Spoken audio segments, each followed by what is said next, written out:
व्यासपीठावरील उपस्थित सर्व मान्यवर आणि जमलेल्या माझ्या तमाम देशभक्त बांधवांनो, भगिनी आणि मातांनो, खूप वर्षांनी सांगलीमध्ये आलोय.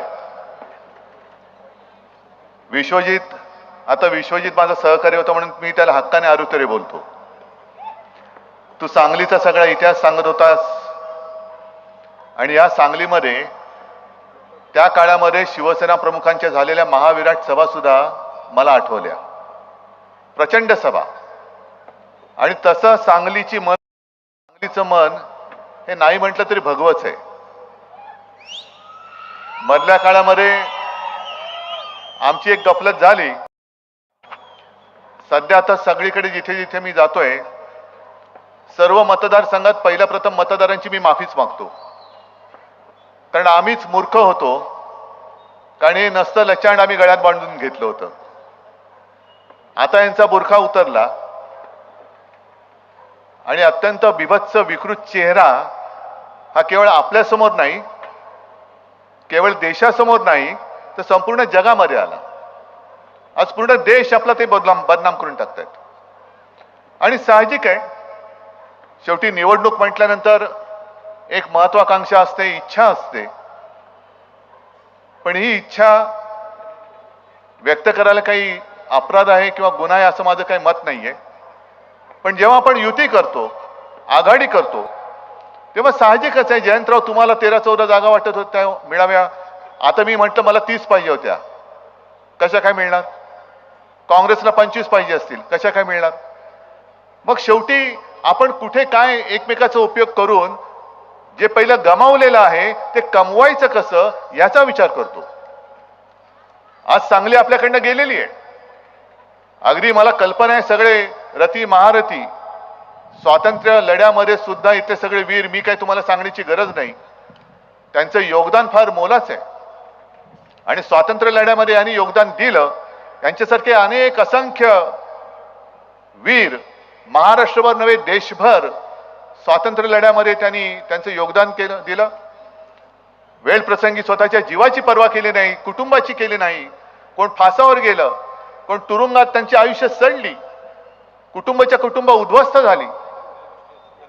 त्यांची काय इच्छा होती की स्वातंत्र्य मिळाल्यानंतर मी खासदार व्हावं, स्वातंत्र्य मिळाल्यानंतर मी मंत्री व्हावं.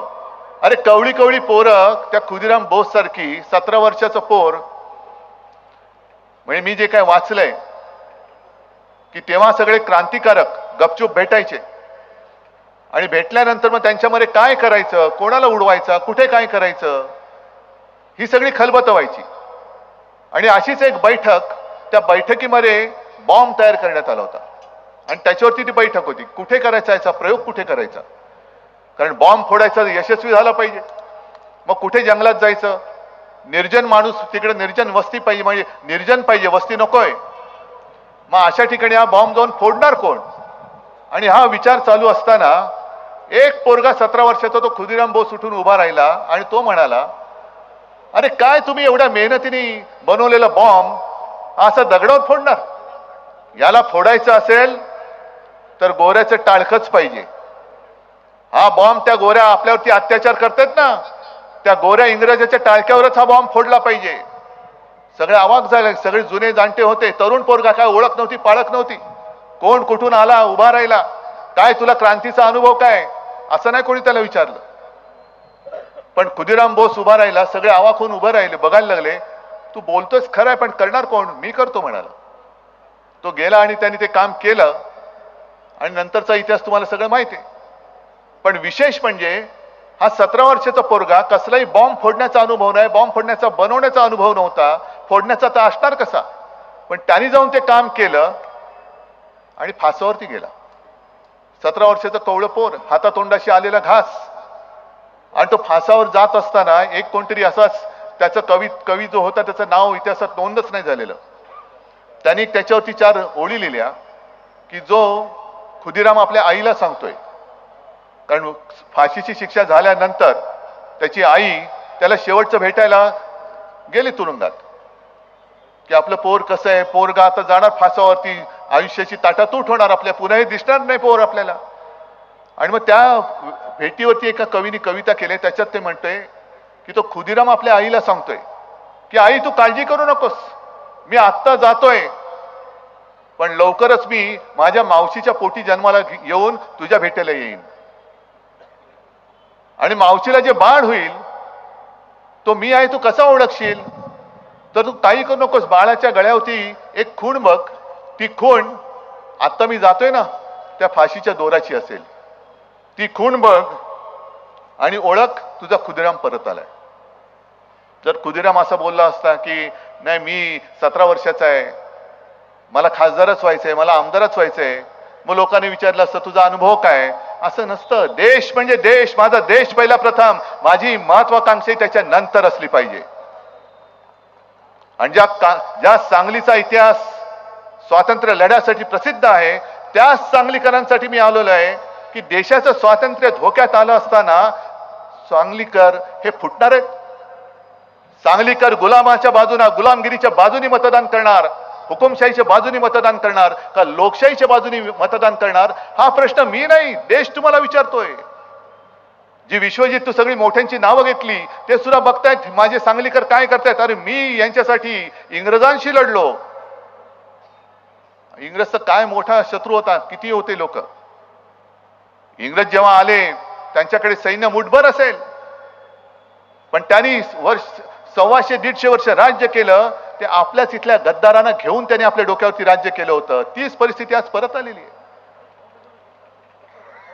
या आघाडीमध्ये आम्हाला असं वाटलं होतं की आमच्याकडे ही जागा पाहिजे, ती जागा पाहिजे, आणि मी तुम्हाला खरंच सांगतो पक्षाचा नेता म्हणून मिरवायला काम सोपं असतं, पण पक्षाचा नेता म्हणून कार्यकर्त्यांना जपणं फार कठीण असतं. आम्ही सुद्धा रामटेकची जागा सोडली, सलग 5 वेळा जिंकलेली जागा आम्ही सोडली, सलग 5 वेळा. काय तिथले लोक माझे नाराज नसतील झाले. कोल्हापूरची जागा सोडली आम्ही, शाहू महाराजांच्या प्रेमाखातर जागा सोडली. अमरावतीची जागा जयंतराव तुम्ही बोललात तुमची सुद्धा होती, आम्ही सुद्धा ती जागा सुद्धा 5 वेळा जिंकलेली होती. पण जिंकलेल्या जागा आम्ही दिल्या, कारण आघाडीचा नुसता फायदा मला एकट्याला नकोय, तर माझ्या सोबत्याला मित्राला सुद्धा झाला पाहिजे. आम्ही कोल्हापूर सोडली, रामटेक सोडली, अमरावती सोडली, आणि मला अभिमान वाटतो. काल मी कोल्हापूरला सभेला गेलो होतो, तुडुंब गर्दी होती, आणि स्वतः शाहू महाराज मला म्हणाले की उद्धवजी तुमच्या शिवसैनिकांची कमाल आहे, शिवसेनाच ही जागा लढते, अशा पद्धतीने जीव तोडून मेहनत करताय, यांच्या भरोश्यावर मी जिंकणार म्हणजे जिंकणारच. मधल्या काळात नागपूरला गेलो, तिथले शिवसैनिक भेटले, साहेब काळजी करू नका, रामटेक आपण जिंकणारच, आपण जिंकणार, आपण ही जागा लढवते काँग्रेस. आणि शिवसैनिक मला सांगतोय की उद्धवजी आपण जागा जिंकणार. अमरावतीला गेलो होतो, यशोमतीताई सांगतायत उद्धवजी तुमच्या शिवसैनिकांची कमाल आहे हो, दिवस रात्र काही नाही, कशाचे ओशाळे नाहीत, एक पैसा घेत नाही, आणि अक्षरशः आमच्यापेक्षा एक पाऊल पुढे टाकून काम करतात. मला अभिमान आहे त्या शिवसैनिकांचा. सुप्रियाताई सुद्धा तेच सांगते, सोलापूरमध्ये प्रणितीताई पण तेच सांगते.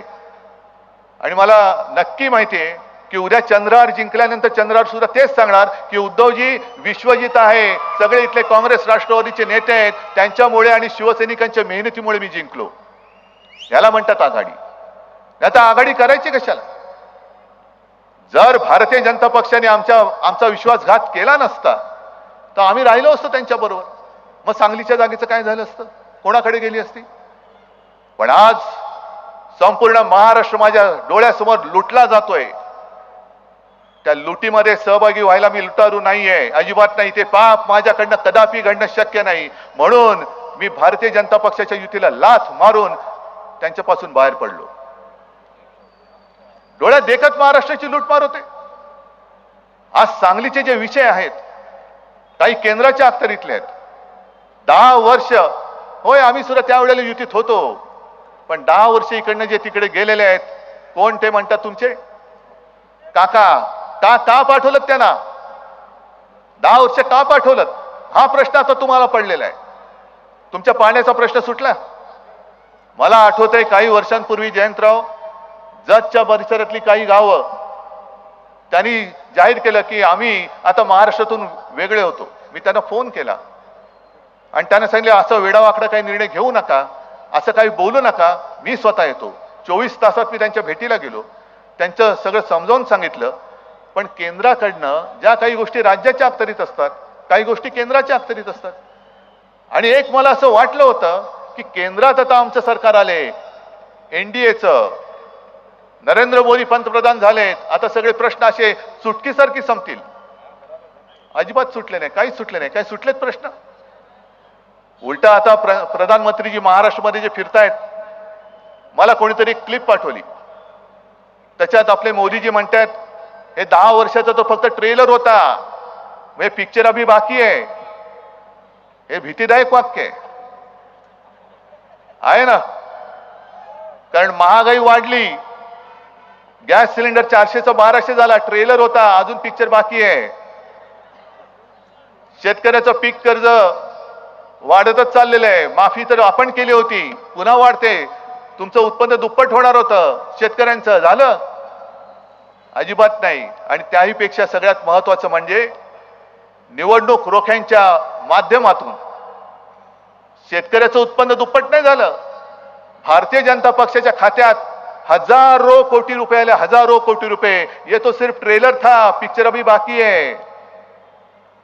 म्हणजे आजपर्यंत यांनी सगळं ओरबाडून काढलं.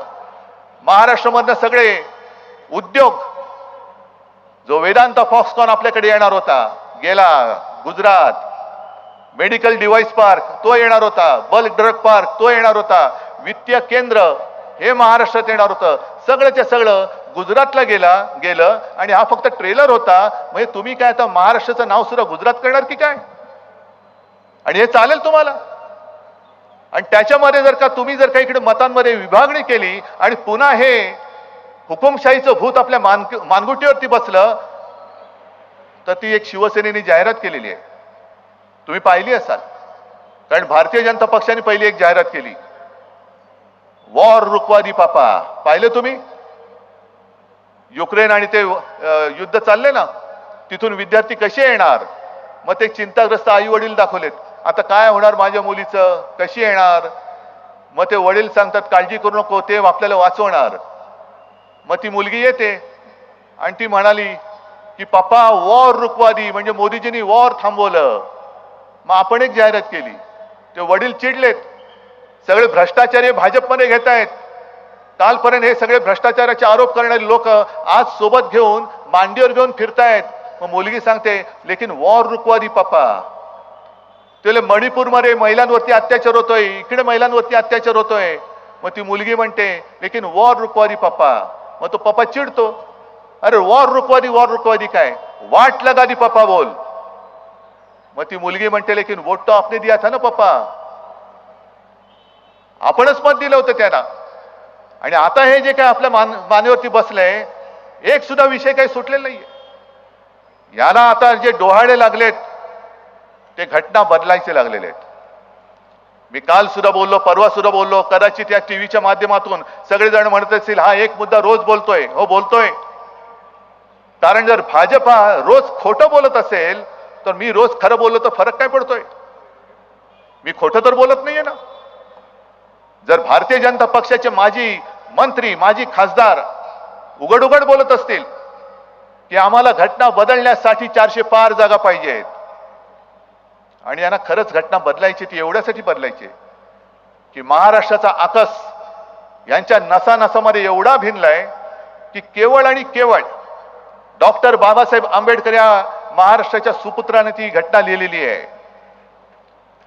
त्याच्या पलीकडे जाऊन एका साध्या दलित कुटुंबामध्ये, गरीब कुटुंबामध्ये जन्मलेला माणूस हा एवढा बुद्धिमान होतो आणि आपल्या देशाची घटना लिहितो, आणि ती घटना मी पाळायची, पंतप्रधान म्हणून मी पाळायची, हे कसं शक्य आहे? नाही, पहिली ही घटना बदला.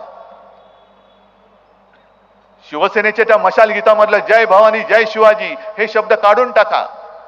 महाराष्ट्राचे उद्योग हे पळवून न्या. मग महाराष्ट्र म्हणजे तुम्हाला काय नामर्दाचा देश वाटला की काय? हा महाराष्ट्र एक तर संतापून पेटत नाही, पण जर का संतापून उठला आणि पेटला तर कालच 1 मे झालेला आहे महाराष्ट्र दिन. आणि त्याही वेळेला मी कालच्या सभेत सांगितलं की मोरारजी देसाई हो गुजरातमधनच आले होते, त्यांनी गोळीबार केला होता 105 हुतात्मे झाले होते. बलिदान मुंबई मिळवण्यासाठी सुद्धा आपण केलं होतं. 105 हुतात्मे दिले आणि मोरारजी देसाईंनी पोलिसांना आदेश दिले होते, मी तुम्हाला ज्या गोळ्या दिल्या आहेत ते माणसाला मारण्यासाठी दिलेल्या आहेत, ती गोळी फुकट घालवायची नाही.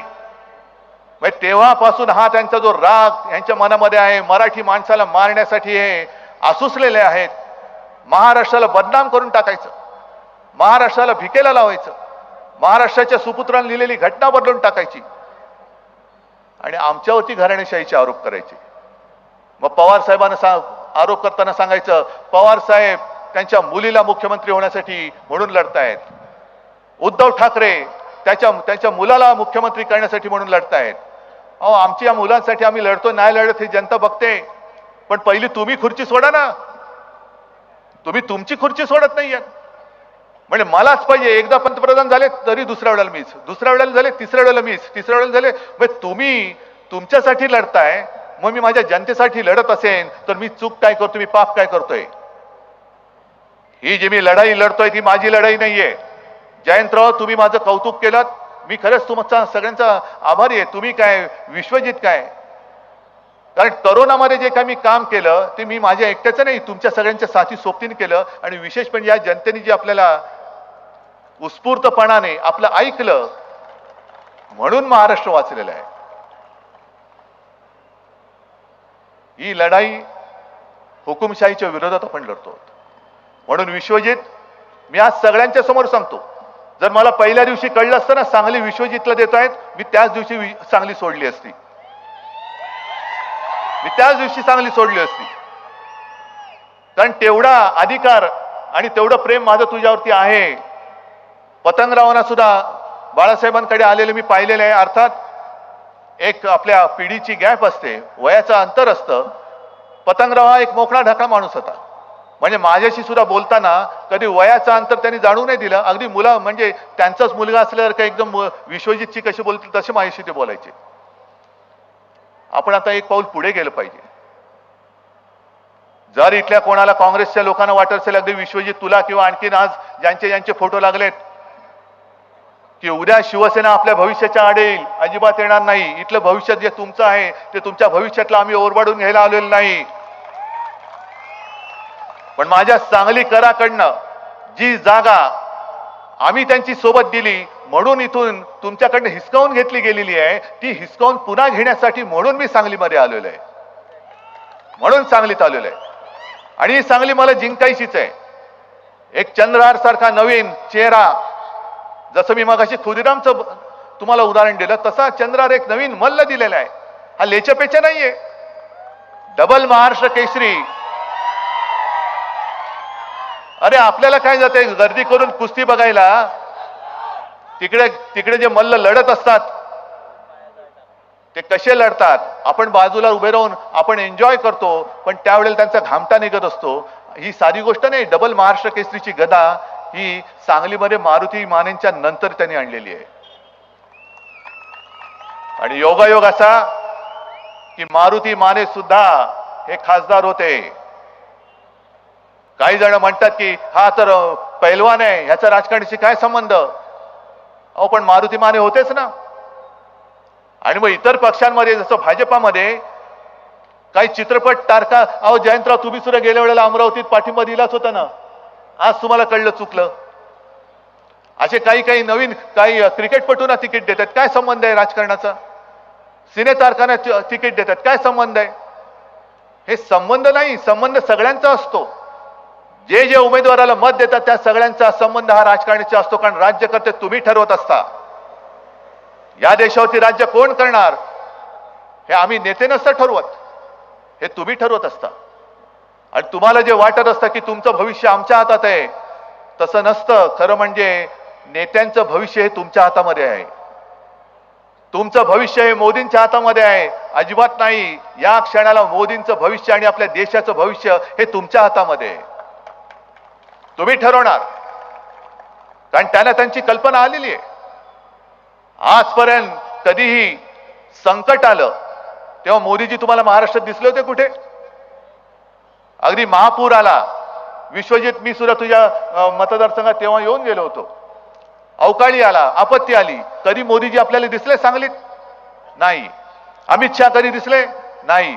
पण आता त्यांना कळतंय की महाराष्ट्रात आपलं काय खरं नाही, कारण अश्वमेधाचा त्यांचा तो घोडा नाही, त्यांचं जे खेचर आहे ते महाराष्ट्र थांबवणार आणि उलट परत पाठवणार.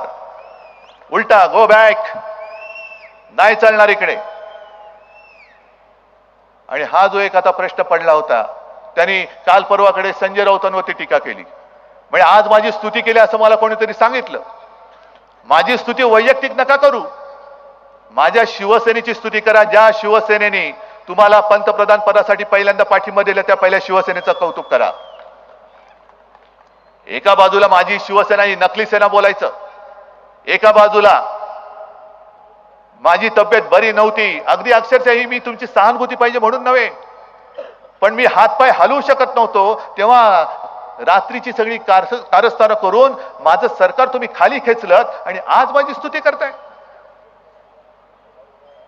त्यांनी सांगितलं, संजय राऊत म्हणे आमच्याकडे खूप चेहरे आहेतच. हे महाविकास आघाडी म्हणजे इंडिया आघाडीचं सरकार दरवर्षी हे पंतप्रधान बदलतील. अहो, एवढं आमच्याकडे काय असं वैचारिक दारिद्र्य आलेलं नाहीये.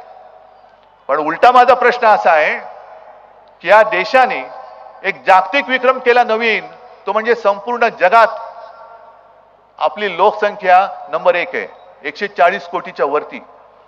मग 140 कोटी जनतेमध्ये एकच चेहरा पुन्हा घासून पुसून आपण पंतप्रधान पदी बसवणार?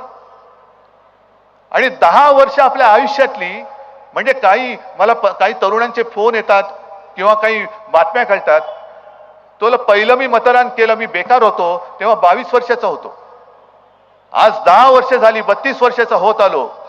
काही म्हणतात मी 25 होतो, 35 झालो, 30 होतो, 40 झालो. नोकरी मिळेल म्हणून त्या आशेने मी यांना मतदान केलं. नोकरी तर मिळणं दूरच राहिलं, पण महागाई एवढी वाढली की मी माझ्या घरच्यांना भार झालो की काय असं मला वाटायला लागलेलं आहे. मग ही 10 वर्ष सगळी आपण अनुभवल्यानंतर परत एकदा आपण ही चूक करणार आहोत की आपल्याला आता जी संधी आलेली आहे, आणि मी माझ्या शिवसेनेच्या जाहिराती सुरू केल्या. आपल्याला एक प्रश्न पडला की हे सरकार कोण बदलणार, कोण आहे एवढा ताकदवान, कोण आहे? पण तुम्हाला कळलेलं नाहीये की मोदींपेक्षा जास्त ताकदवान या क्षणाला तुम्ही आहात, आणि तुमचं एक बोट हे सरकार बदलू शकतं. एक बोट, फक्त एक बोट. आजपर्यंत त्यांनी 10 वर्षामध्ये संपूर्ण ईडी, इन्कम टॅक्स, सीबीआयची मस्ती त्यांना दाखवली. आता ही त्यांची मस्ती तुम्ही एका बोटीने, एका टिचकीने त्यांना उडून टाकू शकता. आणि आज मी भाजपला इशारा देतोय की तुम्ही ज्या पद्धतीने तोडा फोडा आणि राज्य करा ही नीती अवलंबलेली आहे, जे जे आमच्या सोबत आहेत त्यांना तुम्ही खोट्या केसेस टाकून अडकवताय. एक तर भाजपात आहे, भाजपला छुपा पाठिंबा दे, मतांची विभागणी कर, नाहीतर तुरुंगात जा. तरी बरे, काही जण उघड उघड जात आहेत निर्लज्जपणाने, काही जण छुपी मदत करतायत की एक तर तू छुपी मदत कर, नाहीतर तुरुंगात जा. तर भाजपला सांगते की सगळे दिवस सारखे नसतात. उद्याचं येणारं सरकार हे इंडिया आघाडीचं असेल, आणि इंडिया आघाडीचे खासदार हे तुम्हाला खोटं वाटेल, पण देशभर जे वातावरण ते पाहिल्यानंतर 300च्या वरती इंडिया आघाडीचे खासदार निवडून आल्याशिवाय राहत नाही. हे तुम्ही आज लिहून ठेवा. आम्ही पोकळणारे देत नाही, 400 पार वगैरे नाही, आम्ही कोणताच नारा दिलेला नाहीये. पण आता संपूर्ण देशातल्या जनतेने नारा दिलेला आहे की अब की बार भाजपा तडीपार. आणि मला खात्री आहे की ज्या सांगलीला एका स्वातंत्र्य लढ्याची पार्श्वभूमी आहे, तो सांगलीकर आता दुसरा तिसरा विचार करणार नाही, आणि हुकुमशाहीच्या विरुद्ध एकजुटीने, मग कोणी का असेना, त्याला गाडून त्याच्या छाताडावरती चंद्रहारच्या रूपाने मशाल पेटवून दाखवल्याशिवाय राहणार नाही, हा मला विश्वास आहे. आणि मग मगाशी तुम्ही जी काय घोषणा देत होता ती आता द्या, आपकी बार. आणि मशाल, मशालीचं काय चिन्ह काय? बस फक्त मशाल बघायची, बाकी इकडे तिकडे बघायचं नाही. हातांमध्ये मशाल घ्यायची आणि हुकुमशाहीला जाळून टाकायचं, एवढीच एक शपथ घ्या. सर्वांना धन्यवाद देतो. जय हिंद, जय महाराष्ट्र.